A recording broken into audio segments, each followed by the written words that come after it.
بھول گئے ہیں اور اپنے کام میں اتنے مگن، اتنے غرق ہو گئے ہیں، مقصد پتہ ہے کہ بس چلے جا رہے ہیں، ہمیں کیا کرنا ہے، قرب الہی حاصل کرنا ہے، باقی اپنی ذات اور آگے جو ان کا اللہ تعالیٰ کو پانے کا مقصد، یعنی جب انسان شروع ہوتا ہے نیک کام کرنا تو ہر ایک کا مقصود جو ہوتا ہے اللہ تعالیٰ کی رضا اور جنت، وہ اس سے بھی بے پرواہ ہو گئے ہیں کہ جنت حاصل کرنی ہے، اللہ تعالیٰ کے پاس جانا ہے، ڈھل گئے ہیں، اس میں اتنا ڈھل گئے ہیں کہ اب انہیں لگتا ہے کہ ہم تو آئے ہی اسی کام کے لیے ہیں، صرف یہ ان کا مقصد تھا۔ اچھا، یہاں تک تو یہ یہاں سے جو میں اخذ کر پایا، آپ کو اسے پڑھ کر شیخ فرید الدین اتاری نے یہاں صرف تشبیہات اور مثال میں جو دیا ہے، آپ کے لیے وسیع راہیں ہیں، آپ اس کو جیسے دیکھنا چاہیں آپ ویسے اس کو سمجھ سکتے ہیں۔ اب ہمیں کام کرنا ہے کلاس ورک۔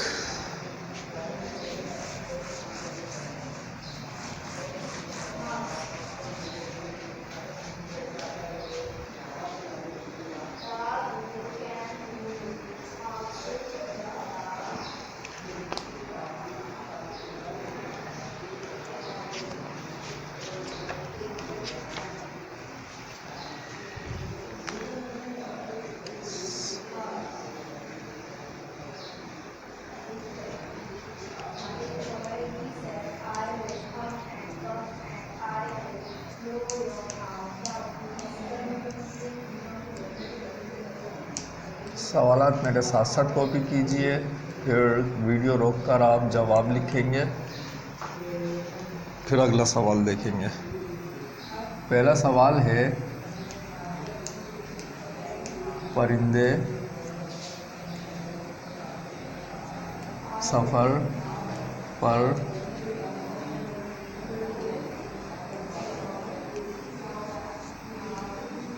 نکلنے سے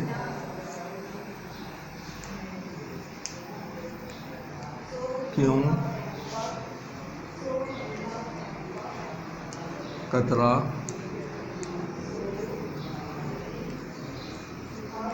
رہے تھے؟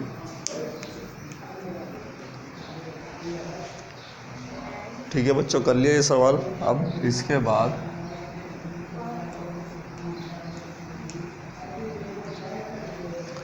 اگلا سوال ہے سوال نمبر 3۔ سوال نمبر 3 کی وجہ یہ دوسرے سوال کا جس حصے سے تعلق ہے وہ حصہ بھی ہم نے پڑھا نہیں ہے، وہ ہم اگلے لیکچر میں پڑھیں گے انشاءاللہ۔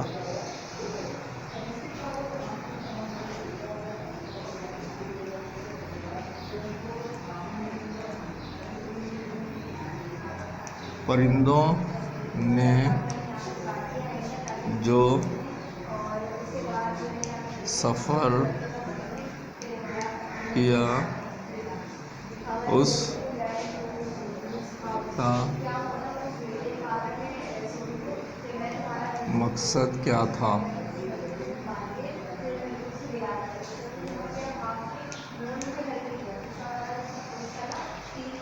ٹھیک ہے بچوں، یہ 2 سوال۔ اس کے بعد ہم تھوڑا سا ہوم ورک لیں گے۔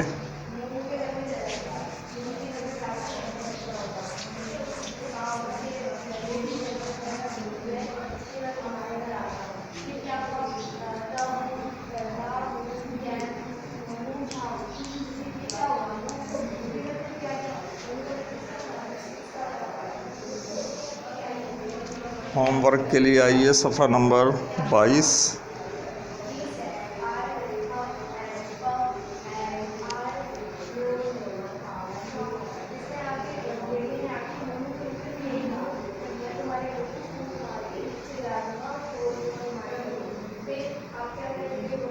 صفحہ نمبر 22 پر موجود ہے میری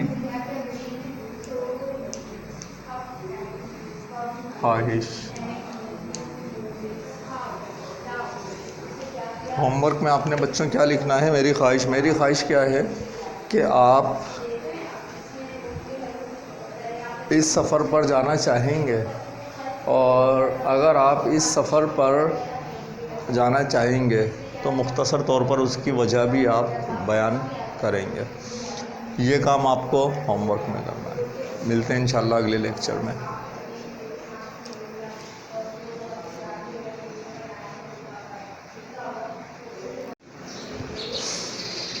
السلام علیکم پیارے بچوں، 6 کلاس کا چوتھا سبق ہم شروع کرنے جا رہے ہیں۔ لیکچر اس کا پہلا ہے ہمارے پاس، صفحہ نمبر 19، 20 اور 22 آج ہم پڑھیں گے۔ سب سے پہلے آپ شاعر کا تعارف لیجیے۔ اس کے شاعر کا نام ہے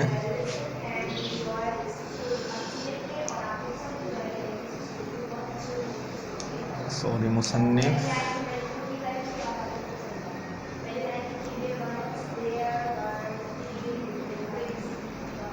شیخ فرید الدین عطار۔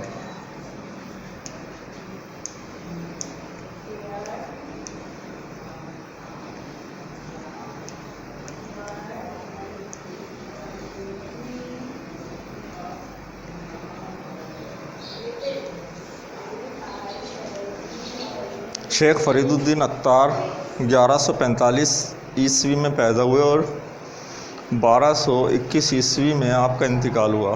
آپ کا تعلق ایران کے شہر نیشا پور سے تھا۔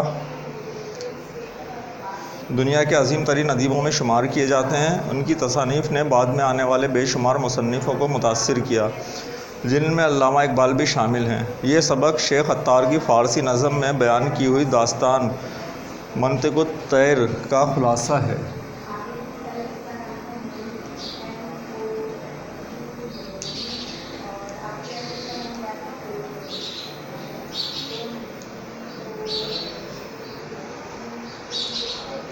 اچھا، اس سے پہلے کہ ہم سبق پڑھیں، مقاصد پڑھیں، اس کے بارے میں ایک معلومات اور لیجئے۔ صفحہ نمبر 20 پر سیمرغ فارسی کی لوک کہانیوں کا ایک فرضی پرندہ ہے۔ بعض کہانیوں میں سے ایک بہت لوک کہانی، وہ جو ہمارے سینہ بہ سینہ پیچھے سے چلی آ رہی ہے، سنتے چلے آتے ہیں ہم۔ بعض کہانیوں میں سے ایک بہت بڑی جسامت کا پرندہ دکھایا گیا ہے جو انسان کو پنجوں میں اٹھا کر پرواز کر سکتا ہے۔ فارسی زبان کے سب سے بڑے شاعر فردوسی طوسی نے بھی اپنی کتاب شاہ نامہ میں اسے یوں ہی پیش کیا۔ شیخ عطار ان کہانیوں سے واقف تھے، لیکن انہوں نے سیمرغ کو بالکل ہی نئے انداز میں پیش کر کے اس کے معنی ہمیشہ کے لیے بدل دیے۔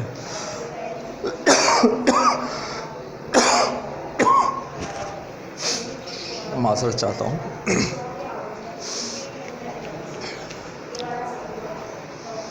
مقاصد: سبق کے مرکزی خیال کو سمجھ سکیں، دوسری زبانوں کے تراجم سے واقف ہو سکیں اور اس پر اپنی رائے دے سکیں، قومی یکجہتی کا ادراک حاصل کر سکیں، اس میں ضمیر اور اس کی پہچان سیکھ سکیں۔ قومی یکجہتی سب سے امپورٹنٹ اس کے اندر۔ اچھا، اس کے بعد آپ کو سبق پڑھ کر کیا کام کرنا ہے؟ اس میں پڑھتے ہوئے ہمیں کوئی کام نہیں کرنا، صرف غور کرنا ہے۔ اس کہانی میں پرندے ایک سفر پر روانہ ہوتے ہیں، کہ آپ کو بھی اسی سفر پر جانا پسند آئے گا؟ کہانی پڑھ کر فیصلہ کیجیے۔ یہ بھی بتائیے کہ آپ کے فیصلے کی وجہ کیا ہے۔ ٹھیک، سبق شروع کرتے ہیں ہم۔ ہدہد ایک خوبصورت پرندہ ہوتا ہے۔ ایک دن اس نے دنیا کے تمام پرندوں سے کہا کہ اپنے بادشاہ کی تلاش میں نکلنا چاہیے۔ بادشاہ کا نام سیمرغ تھا، لیکن اسے کسی نے نہیں دیکھا تھا۔ پہلے تو پرندے سفر پر راضی نہ ہوئے۔ سیمرغ تک پہنچنے کے لیے دشوار گزار وادیوں سے گزرنا پڑتا تھا۔ ان وادیوں میں بے شمار خطرات تھے۔ ہو سکتا تھا کہ کئی پرندے اپنی جانوں سے ہاتھ دھو بیٹھتے۔ اس کے علاوہ پرندے اپنے اپنے ماحول میں رہنے کے عادی ہو چکے تھے۔ اس تمام آرام و آسائش کو چھوڑ کر کسی ایسے راستے پر قدم اٹھانا آسان کام نہیں تھا جہاں سے پہلے کبھی گزرے ہی نہ ہوں۔ منزل بھی ایسی تھی جس کے بارے میں کسی کو ٹھیک سے کچھ معلوم نہ تھا۔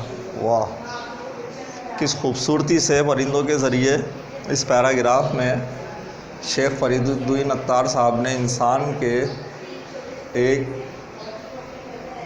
ایرر کی طرف اشارہ کیا ہے، جسے ہم کہتے ہیں فیئر آف انناؤن۔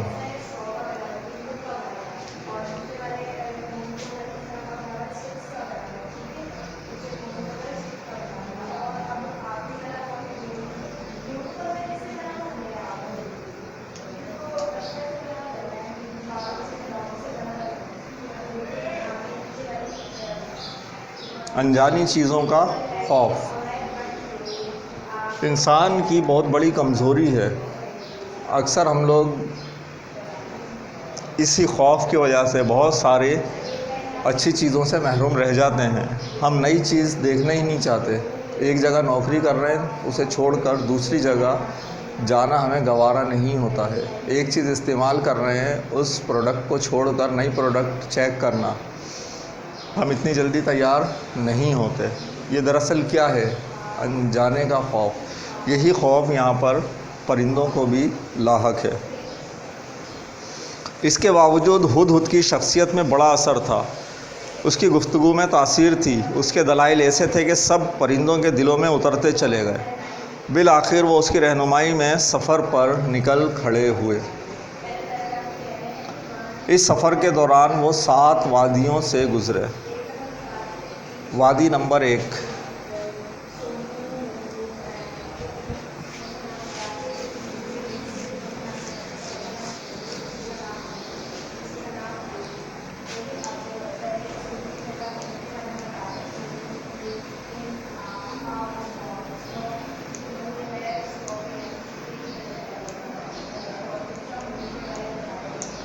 وادی طلب۔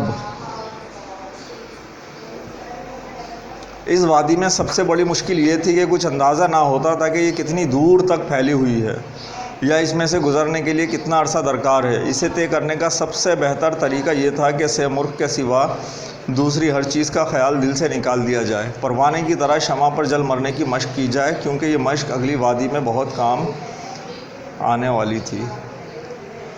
اچھا بچوں، سبق کو پڑھتے ہوئے آپ کو خیال کیا رکھنا ہے؟ صرف یہ نہ سوچیں کہ یہ ایک پرندے کی کہانی ہے جو سفر پر نکلے ہوئے ہیں، بلکہ اس سے ہماری عملی زندگی میں یا انسانی زندگی کے اوپر رکھ کر بھی آپ سوچ سکتے ہیں۔ وادی طلب یعنی کہ انسان دنیا میں آیا اور طلب چیزوں کے پیچھے، مادی چیزوں کے پیچھے لگ گیا، اس میں پوری زندگی گنوا دیتا ہے، مرتے دم تک۔ کتنی 70، 80، 100 سال بھی اگر عمر ہے تو آپ دیکھیں کہ ہمارا جو زیادہ تر گول ہوتا ہے، پیسے کما رہے ہیں، گھر بنا رہے ہیں، اس میں لگے پڑے ہیں، دنیاوی چیزوں میں۔ پھر اس میں سے گزرنے کا سب سے اچھا جو انہوں نے طریقہ بتایا وہ کیا تھا؟ وہ یہ تھا کہ سیمرغ کے سوا دوسری ہر چیز کا خیال دل سے نکال دیا جائے۔ سیمرغ کیا تھا؟ دراصل گول تھا، ایم تھا، مقصد تھا جو حاصل کرنا تھا۔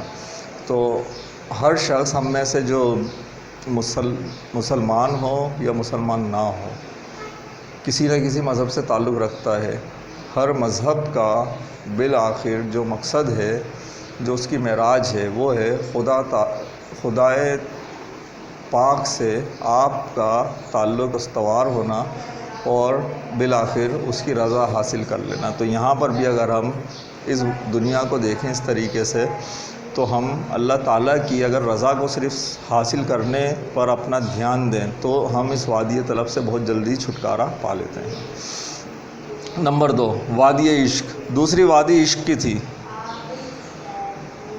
یہاں آگ ہی آگ تھی۔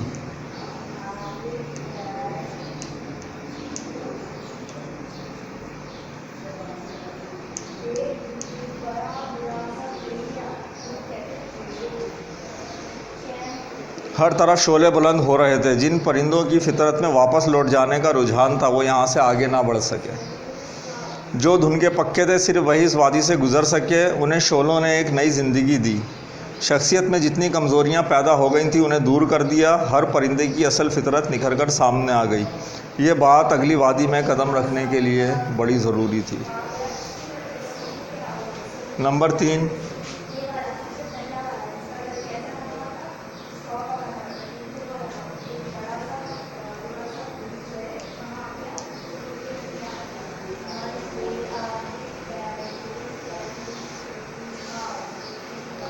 دوسری وادی کو اگر ہم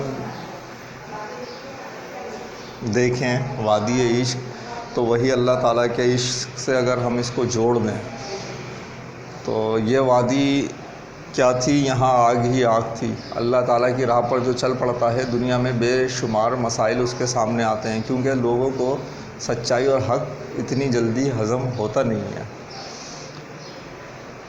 لیکن اگلی وادی کے لیے ضروری ہے، آپ کے زندگی کا جو اگلا مقصد ہے اس میں جب آپ مشکلوں میں پڑتے ہو تو ہی آپ کندن بنتے ہو۔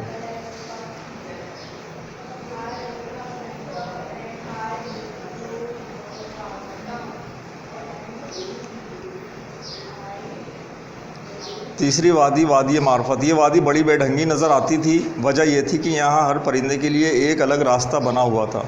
یہ راستہ اس نئی شخصیت کے مطابق تھا جو ہر پرندے نے پچھلی وادی میں پائی تھی۔ اس طرح الگ الگ راستوں پر چلنے کی وجہ سے پرندوں کو اپنی نئی شخصیتوں کی عادت ہوئی، تب وہ الگ الگ راستوں سے اگلی وادی میں داخل ہوئے۔ وادی معرفت، ان کو معرفت جب حاصل ہو گئی، وہی کہ جب آپ اللہ تعالیٰ کی راہ میں لگ گئے تو آپ کو پھر اپنا اصل مقصد ملتا ہے۔ آپ دنیا میں دیکھیں، سب لوگ ایسے نہیں ہیں کہ پیسے کے پیچھے ہی لگے ہوئے ہیں۔ نیکی کے بے شمار کام، مقصد سب کا ایک ہے، اللہ تعالیٰ کی رضا حاصل کرنا۔ کوئی آپ دیکھیں ڈاکٹر بن کر مریضوں کی خدمت کر رہا ہے، تو کسی کو آپ دیکھیں تو کوئی NGO چلا رہا ہے، کسی کو اگر آپ دیکھیں تو وہ اور کچھ نہیں کر سکتا، NGO کو جو فنڈ دے رہا ہے اس کے پاس 1 روپیہ ہے، 10 روپے ہیں، 1000 روپے جو بھی ہیں وہ اس شخص کو دے رہا ہے۔ پوری ایک کڑی سے کڑی مل رہی ہے، ہر شخص یہاں پر اپنے اپنے حساب سے کام کر رہا ہے۔ یہ کب ہوا؟ وادی عشق، اللہ تعالیٰ کی محبت، سچائی کی تلاش، اس میں جب پڑ گئے ہیں تو آپ نے کہا وادی معرفت میں اپنی جگہ پا لی کہ اللہ تعالیٰ نے جو ہمیں بھیجا ہے دنیا میں، اس کا جو خاص مقصد ہے اس کو ہم نے لیا، اور اب اس کے مطابق ہم الگ الگ راستوں پر، منزل سب کی ایک ہے، راستے کیا الگ الگ جگہ سے پہنچ رہے ہیں۔ چوتھی وادی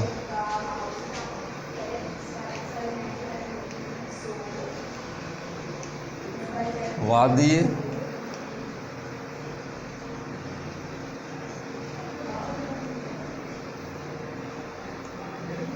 استغنا۔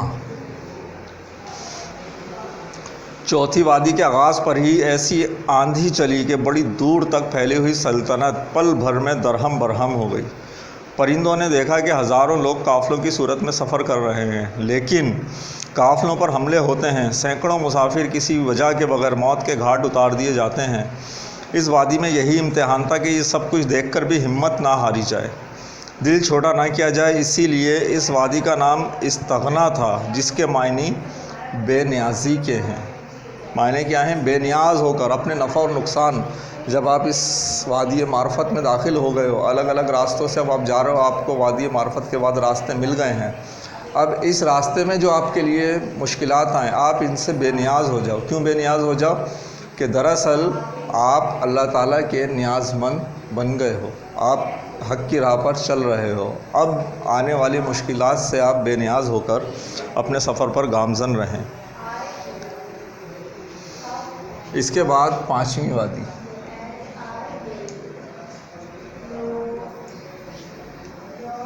وادی توحید۔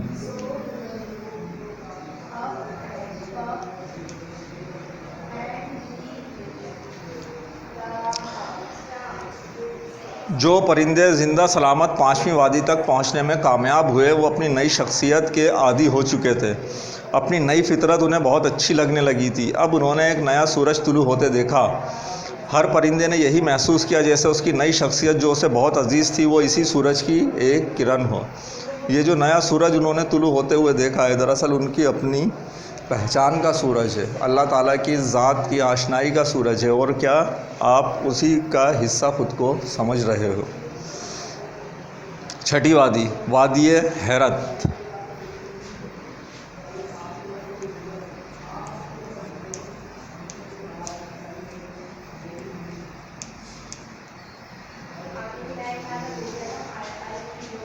وادی حیرت وادی حیرت چھٹی وادی میں پرندے اپنی یادداشت کھو بیٹھے۔ اب اگر کوئی ان سے پوچھتا کہ وہ زندہ ہیں یا مردہ، نیند میں ہیں یا ہوش میں، تو وہ کچھ نہ بتا سکتے تھے۔ بس وہ یہی جانتے تھے کہ وہ کسی کی محبت میں آگے بڑھ رہے ہیں، آگے بڑھے جا رہے ہیں، بڑھے جا رہے ہیں، بڑھے جا رہے ہیں، لیکن یہ بھی بھول گئے تھے کہ کس کی محبت میں بےتاب ہیں۔ سیمرغ کا نام بھی ذہن سے نکل چکا تھا۔ یہ سب سے زیادہ تکلیف دہ وادی تھی۔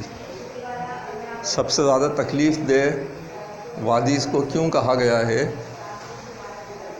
اس لیے کہا گیا اللہ تعالیٰ کی محبت میں اس کے احکامات پر تو نکلے ہیں، لیکن اب کیا ہے، بھول گئے ہیں اور اپنے کام میں اتنے مگن، اتنے غرق ہو گئے ہیں، مقصد پتہ ہے کہ بس چلے جا رہے ہیں، ہمیں کیا کرنا ہے، قرب الہی حاصل کرنا ہے، باقی اپنی ذات اور آگے جو ان کا اللہ تعالیٰ کو پانے کا مقصد، یعنی جب انسان شروع ہوتا ہے نیک کام کرنا تو ہر ایک کا مقصود جو ہوتا ہے اللہ تعالیٰ کی رضا اور جنت، وہ اس سے بھی بے پرواہ ہو گئے ہیں کہ جنت حاصل کرنی ہے، اللہ تعالیٰ کے پاس جانا ہے، ڈھل گئے ہیں، اس میں اتنا ڈھل گئے ہیں کیا بنیں، لگتا ہے کہ ہم تو آئے ہی اسی کام کے لیے ہیں، صرف یہ ان کا مقصد تھا۔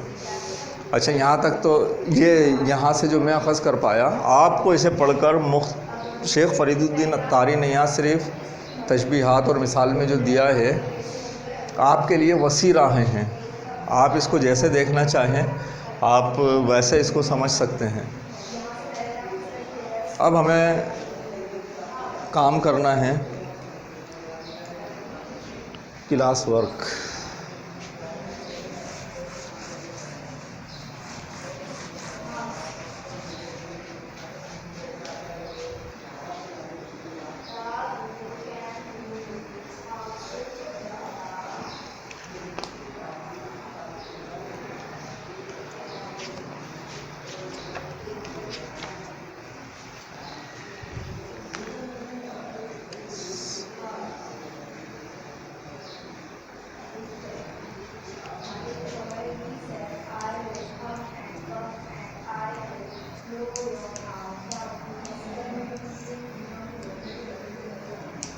سوالات میرے ساتھ ساتھ کاپی کیجئے، پھر ویڈیو روک کر آپ جواب لکھیں گے،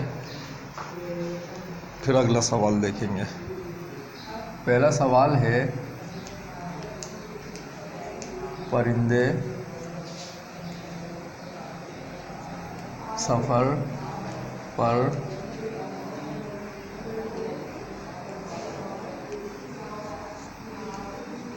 نکلنے سے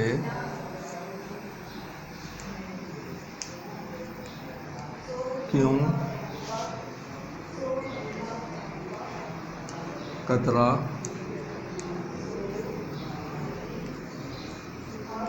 رہے تھے؟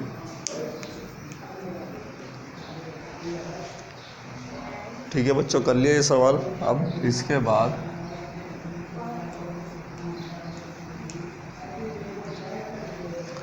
اگلا سوال ہے سوال نمبر 3۔ سوال نمبر 3 کی وجہ یہ، دوسرے سوال کا جس حصے سے تعلق ہے وہ حصہ بھی ہم نے پڑھا نہیں ہے، وہ ہم اگلے لیکچر میں پڑھیں گے انشاءاللہ۔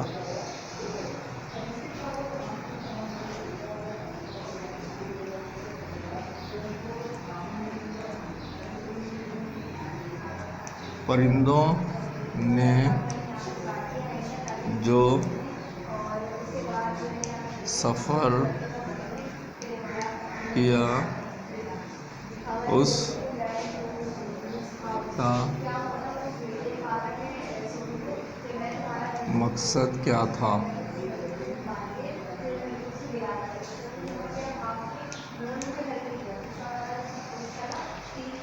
ٹھیک ہے بچوں، یہ 2 سوال۔ اس کے بعد ہم تھوڑا سا ہوم ورک لیں گے۔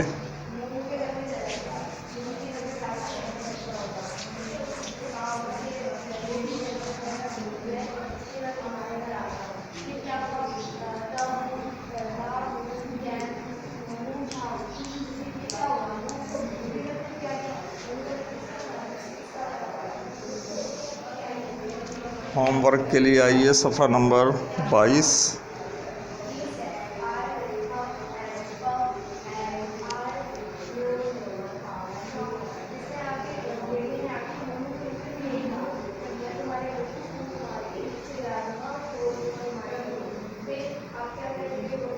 صفحہ نمبر 22 پر موجود ہے میری خواہش۔ ہوم ورک میں آپ نے بچوں کیا لکھنا ہے؟ میری خواہش۔ میری خواہش کیا ہے کہ آپ اس سفر پر جانا چاہیں گے، اور اگر آپ اس سفر پر جانا چاہیں گے تو مختصر طور پر اس کی وجہ بھی آپ بیان کریں گے۔ یہ کام آپ کو ہوم ورک میں کرنا ہے۔ ملتے ہیں انشاءاللہ اگلے لیکچر میں۔